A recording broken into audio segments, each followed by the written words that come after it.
Number 14. What is the definition of chemical digestion? So, digestion, well,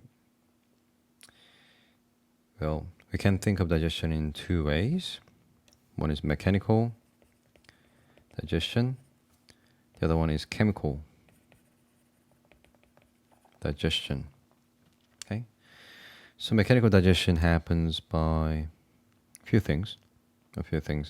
Things like teeth and small intestine. So small intestine, or let's just say intestine, because the peristalsis, so which is the movement of the long tube inside our body or inside our alimentary canal. So that's a physical movement, and that physical movement, bowel movement, can actually digest the large food molecules. And the chemical digestion happens mainly by enzymes.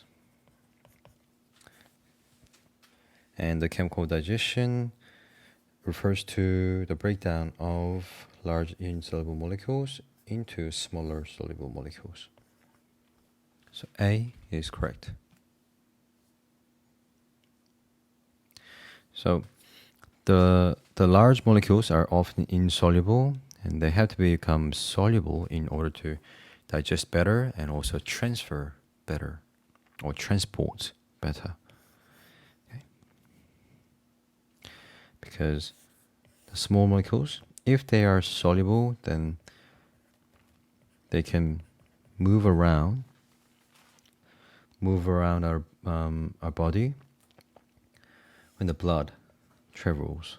So the blood has a lot of CO2, a lot of H2O, the water, and if these small molecules can become dissolved in the water, as the blood moves, the water will always also move, and the molecules will follow the water. So the A is the answer.